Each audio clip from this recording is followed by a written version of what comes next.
Hello and welcome to Business Connections. I'm Holly Allen, Director of Marketing and Communications for the Dayton Area Chamber of Commerce. The Chamber is committed to helping businesses, and one of the new initiatives this year, new programs, is the Dayton Area Logistics Association, and that has created a heightened awareness and focus on the logistics and distribution industry that includes infrastructure. So today we're talking infrastructure. Our guests today, Paul Gruner, Montgomery County engineer, as well as Fred Pausch, the Executive Director of the County Engineers Association of Ohio. I want to thank you both for being with us today.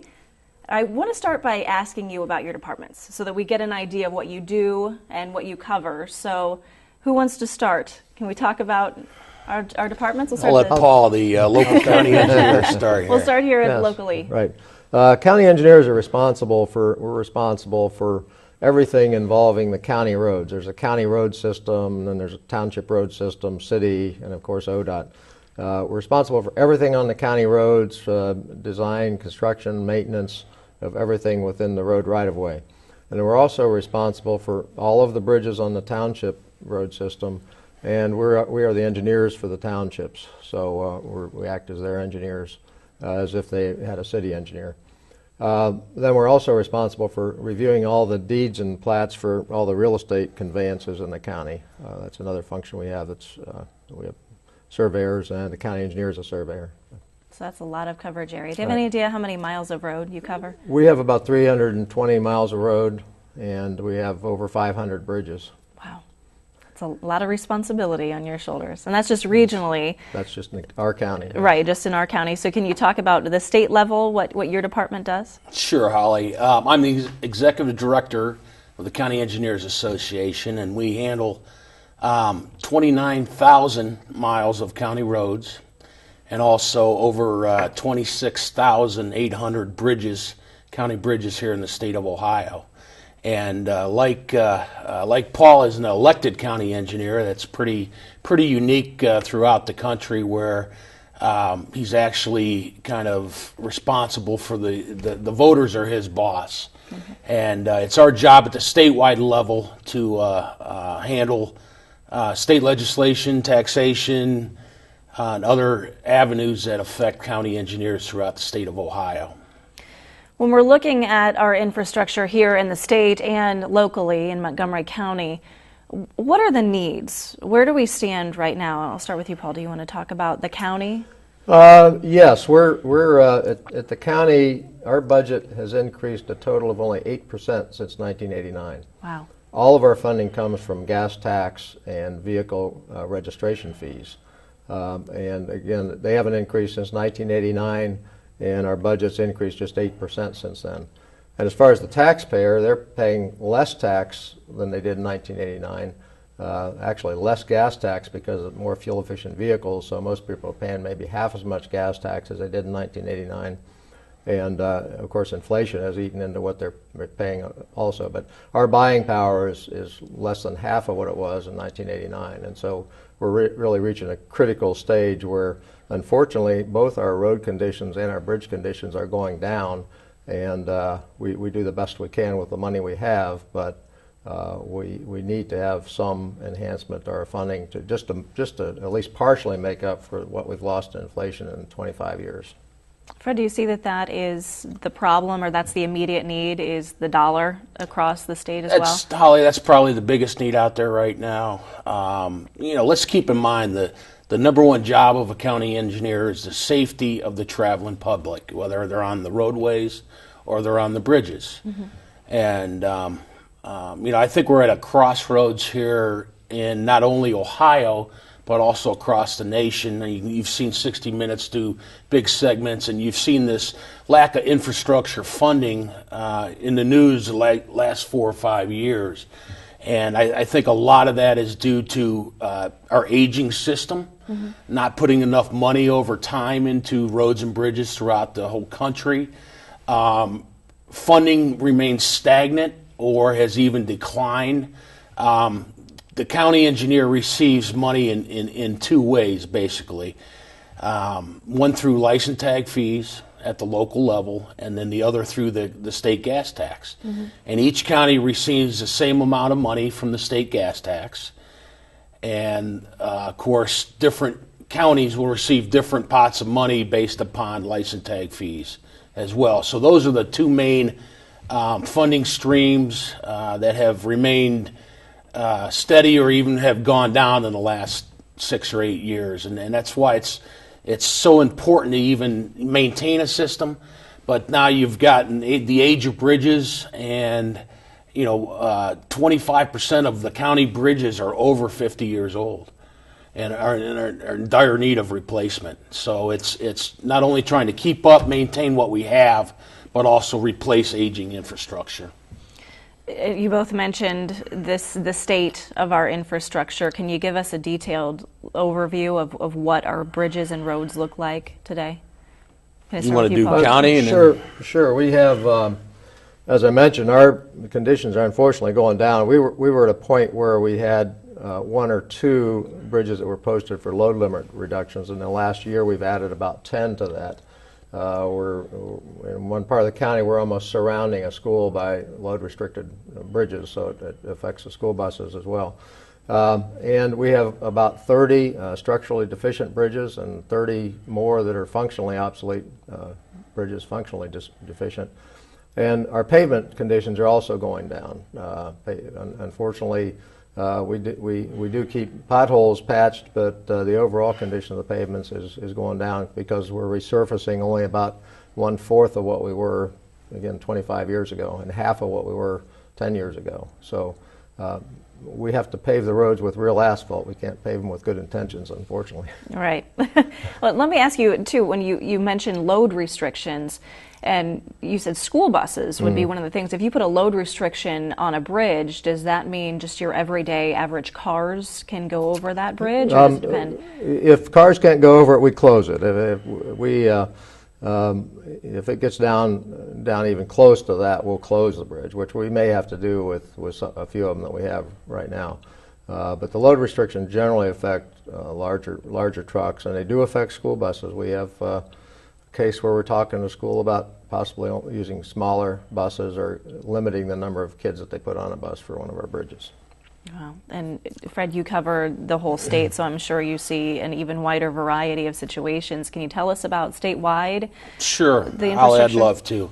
Of the 26,800 county bridges that we have, right now we have 5,400 of them that are either structurally deficient or functionally obsolete. And a lot of times when they're structurally deficient, they are load rated where cannot carry legal capacity of a truck or anything over, the legal load limit is about 88,000 pounds. Right now it's 80,000 plus a little extra 9-10% percentage there as well. But when county roads have to be posted, that means either they're single lane or they're widely restricted to a lot of uses. And so behind me, you'll see the map of kind of the state of Ohio, and our posted bridges are all in the red dots, and try to give you a kind of a statewide perspective of what's going on out there. Right, and I think we do have that map to show the viewers. You can kind of see, it looks like it's pretty widespread. You do have some areas that have more concentrated dots, but the whole state looks like it has posted bridges. No question. They're all over the state of Ohio, and some counties worse than others. I'd also like to point out of these green dots here, this is a statewide program that was just started by the Ohio Department of Transportation called our Local County Bridge Program, where they are helping us to replace 200 plus bridges over the next 3 years in a $120 million funding stream that has come directly from the Department of Transportation and from Governor Kasich. And it's pretty, but by the time people see this tape, the governor will have signed the 2-year transportation bill. He signs it tomorrow, April 1st, in Columbus. So that's part of the program that will also be covered. But also keep in mind that even, these 200 bridges that are immediately getting fixed, it still leaves a lot of bridges out there that county engineers are concerned with. And that's why I think it's up to everybody that's watching this show to reach out to their local state representative and their state senator and to their congresspeople and say, look, hey, you know, we have a major funding crisis here, not only in the state but across this nation, and we need more dollars for infrastructure repair of our aging system. I know you're focused. Did you want to say something, Paul? No, I was going to, and most congressmen acknowledge that we have a problem with infrastructure. It's a matter of what action they're going to take. Well, and isn't that the problem? The why the funding isn't there? There's no agreement on where to find the money. Right. How do you monitor those trouble spots? You have a map with these dots. How do you keep track of where the problems are? We inspect every bridge once a year, and if they're the ones that are in worse condition, we've got a couple we inspect weekly, and just to make sure that there are no changes in their condition, and we've got a very detailed inspection procedure we have to go through, and we have to load rate them. So we check them pretty carefully, but that doesn't make them get any better. It's just a matter of that's what leads us to getting to a point where we have to load rate some of them. Maybe do some temporary repairs on the bridges. We have, later this year, we're going to let our Harshman Road Bridge replacement project, but we spent a couple $100,000 repairing it, just keeping it in shape to get there. I have here a piece of concrete that fell from the bridge onto the bike path. We had a real problem with concrete falling in the bike path. I got a call Christmas Eve a couple of years ago that we had a problem that day, and so we had to get our folks out there to make sure it was safe to make it a few weeks. Then we've put in a system to catch the falling pieces of concrete until we get the bridge replaced there. And there's a couple other things we've put temporary repairs into. Well, that's a dangerous situation. It is, have that falling on the bike and path. Harshman Road's not the only one. We have concrete falling from our 3rd Street Bridge, our Heathcliff Road Bridge, which we're in the process of replacing that one now, and Kiowee Street pieces fall off of. So we try to protect people and warn them as much as possible, but you know, it is what it is.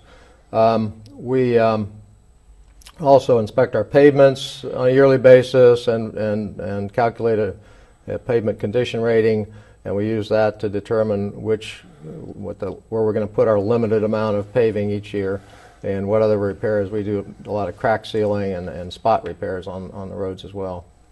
Are our bridges and roads safe, would you say? We make sure that they're safe for the traveling public, but they're not. For instance, the pavement conditions cause a lot of deterioration. The average person in this country, it costs about almost $400. Poor road conditions cost almost $400 in tires and alignment and general vehicle deterioration, which is pretty much that's what they're paying to build and maintain the roads right now, total. It just causes deterioration. Then with the bridges, like I say, we may have to close some, and we post the load limit reductions, which inhibit people's ability to get around. But we make sure we inspect them and evaluate them regularly enough so we make sure that they're safe to cross. Fred, on the state level, are you able to inspect all the roads, the miles of roads and bridges you cover, or how do you monitor this situation? Holly, that's a great question. A lot of times, as Paul mentioned, each county engineer has to load rate every bridge. A couple of years back, we had the collapse of the Minnesota Bridge. Unfortunate that happened, but it also brought in a lot more of federal regulations from federal highway on the bridges, and now we have to load rate each bridge and to see if they are safe or what loads at what capacity they can carry. And keep in mind, if a bridge is unsafe, it's closed. I mean, it doesn't matter if school buses, emergency vehicles, or anything cannot cross that as long as it's deemed unsafe. And so county engineers do the best that they can to be out on the roads and monitor them. And probably right now the biggest thing they're doing is fixing the potholes out there that have created by the freezing of the ice and the water and the lovely expansion weather we had. and everything else. The county engineers try to do the best job they can with the staff that they have to monitor these situations in every county. And then do they report to your department? They don't directly report to us. They have they actually report to their county, their Board of Commissioners. Every year they have an annual report that kind of details a lot of these situations and also kind of what they're trying to fix and what they've done over the past year and accountability of their monies and that sort of thing. So they publicly report that to not only their constituents but also county commissioners as well. We talk about our state, the state of Ohio's situation versus our neighboring states. How do we stack up? How do we stack up? I think Ohio is kind of a microcosm of what's happening all over this country. Over the next year, or even in the past couple years, you've seen 12 to 15 different states out there have talked about increasing their gas tax or increasing their state sales tax. That state up north they have a May ballot. We're not mentioning the name. Initiative that will go before their voters to not only increase their sales tax a penny for roads and bridges, but also raise the state gas tax as well. And keep in mind, just raising gas tax is not the ultimate solution. Mm-hmm. It's probably one of the easiest because most people identify that funding mechanism with roads and bridges. But keep in mind, you could increase tolling across the state. You could allocate some other general revenue money towards roads and bridges. You could change some tax structure at the state level as well. So there's more ways, and even a VMT tax, a vehicle miles travel tax. A state like Oregon has looked at this and basically tax cars on the usage fee on the miles that they travel during the given year. So you would pick up the hybrids and the electric cars. Right now, an electric car is not paying anything for roads and bridges here in the state of Ohio. So, right. It's these discussions that we have to have not only on a national-wide level but also on the state level to say, what are we going to do 5 to 10 years into the future? Because our bridges are not getting any younger, and right. like wine that gets better over time, our bridges do not. No. So, well, and I think that's a good point. This is not something that's new. I mean, our infrastructure, goes back decades. We saw this coming. How imminent is it that something is done, something serious is done with the funding to improve our infrastructure, let's say over the next 5 years? Start with well, it's very imminent for me because our budget is in a real crisis. We have, I mentioned the Harshman Road Bridge. We have several big bridges that we're replacing over the next few years that need to be replaced. They're in serious need of replacement. And we've garnered quite a bit of federal money to help with that process. If we didn't have the federal money, which is in jeopardy because of lack of action at Congress. If we don't have that money, we would have to close some of these bridges because we just can't afford to replace these on our own. That said, there's still a local share that we're struggling to come up with, and we're working with the county's Office of Management and Budget to try to make sure our budget survives over the next few years to get those replaced. So we're in critical need of. We may have to eliminate paving altogether in order to get these bridges replaced, and that's not good either. So we're in pretty dire need right now. We need something done within the next year or two for sure. We may have to turn back these federal funds and not replace these bridges. And that's not a lot of time when you're talking about legislature having to go through, and make decisions. Would you say the state's in the same situation, Fred? Oh, most definitely. I think in this region, everybody hears about the Brent Spence Bridge and how badly needs to be replaced. That's just one bridge. Keep in mind that's going to cost over $2.5 billion, the estimates, and that's only one bridge here in the state of Ohio. So, I think I think we're encouraged. The County Engineers Association is encouraged.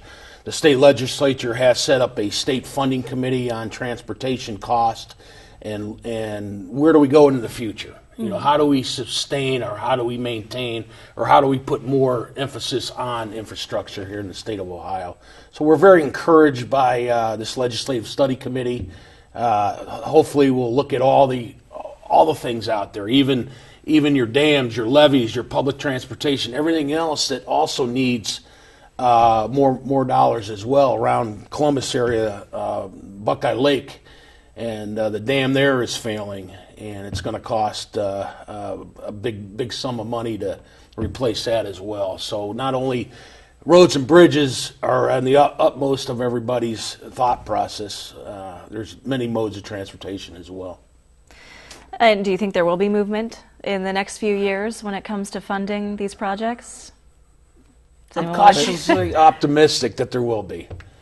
Other states have talked about not only raising the gas tax, but even getting our arms around a bigger picture of futuristic vehicles and electric cars, like I've mentioned, and just even tolling or other possibilities, or changing the way we actually tax gasoline. If we tax it at the wholesale, that's a different, some more revenues as well. So these are all things that the state has been looking at. I would say cautiously optimistic is how I would describe it as well. At the federal level, I'm also president of the Transportation Officials Division of the American Road and Transportation Builders Association, and they've been pushing long and hard, and they're getting pretty frustrated at the federal level. But the executive director there does, which is Fred's counterpart at the national level of this organization, does say he has more hope this year than he has for 6 or 7 or 8 years now. So there's cautious optimism there as well. We talked about some of the obstacles. I think it just comes down to where do we find the money? How do we collect the money from taxpayers and so on? Do you think that is the basis of the issue? There's just no agreement in Congress how to do this? That seems to be the issue, right? That's one of the issues. I think another issue that either locally, statewide, or federally, I think people are willing to pay more if they know exactly what that money is going for. Mm-hmm. There's been cases in counties throughout Ohio that have placed an additional percentage on their county sales tax, and they say this is just for roads and bridges in the county. And those have seemed to be much more effective than other forms of just kind of general taxation, because everybody pays too many taxes, right, Holly? Mm-hmm. You pay too many taxes, I pay too many taxes. But I think it's talking about, you want to talk about jobs, you want to talk about economic viability here in the state. What better way to replace and upgrade our infrastructure? You want to talk about jobs, and keep in mind that all travel begins and ends on a county road. So even those agriculture or the shale fracking that have to get their products to market, they have to go on county roads. Right. Did you want to say something? Nobody likes real estate taxes and all those. We have the ability to add a real estate tax, put it before the voters for roads and bridges, but I just don't think that's the proper way to fund roads and bridges. The gas tax, license fees, a vehicle mile travel fee are things that directly relate to how much people use the road. So it's a user fee, they pay for using the roads. And we talked about, you just mentioned jobs and the economic situation. That's one of the things I mentioned at the beginning of the show, that the Chamber has created this new program, the Dayton Area Logistics Association. And the real impetus for that was to give that industry and those businesses a voice on subjects like this. Do you work with the logistics industry at all, any of the businesses? Because as much as consumers and your everyday drivers are concerned with the infrastructure problems in our region, those businesses are watching it even more closely. Is there a relationship there where they're able to express their needs? Yes, we do, although the Logistics Association that the Chamber's put together is a great thing to improve those communications, and that's a great thing. They do recognize the need for a strong transportation system, and they're the first to feel it if there's a bridge closed, or if there's pavements that aren't in good condition, or there's a need for improvement in a road to improve capacity so they can get their product to market quicker. On the state level, is there a conversation, would you say? Holly, I'm encouraged by the Dayton Chamber of Commerce and the effort that they're putting into a regional voice and then not only get the business community, but also county engineers involved to say, look, our future depends on infrastructure. And, I think we need more chamber of commerces throughout the state to make their voice heard, to say, hey, yes, this into the 21st century, I guess, that we are now, that we have to continue to put our money kind of where our mouth is, and we're always, Ohio is always considered one of the flyover states. Well, they fly over us, but they also transport goods through us as well. Right, and that was one of the points of the Dayton Area Logistics Association, that we really are a hub with the coming together of 70 and 75. So this is a big topic, especially for Montgomery County and our region. So that's something that the Chamber is taking on, and I'm sure there will be many more conversations about this in the future. I want to leave you with a little pie in the sky question. If it was a perfect world and you had your say on how to solve this problem, what would you do? Well, we would like to get back to where we were 25 years ago in terms of our funding, and that would actually take both a gas tax increase and a license fee increase. What we're hoping for as an urban county is just to get the legislature to allow us to locally put on a license fee increase. But to really get us to where we need to be, we would need a gas tax increase. And again, that would really put taxpayers back where they were 25 years ago, because with fuel efficiency, they're paying about half as much gas tax as they were the last time the gas tax was raised. We had a little bit of an increase in the early 2000s, but that was eaten up immediately by more fuel-efficient vehicles and inflation. So we would need a gas tax increase and a license fee increase. And the rural counties depend much more on the gas tax increase. So that's really where they need something done. Well, I've seen figures as high as $1 trillion being floated by certain U.S. senators that says that's what we need just to kind of catch up. Mm-hmm. I think one of my first druthers, I guess you would say, would be an index for inflation, an index on the gas tax or the state gas tax, federal or state. I mean, keep in mind, federal gas tax has not been raised since 1993.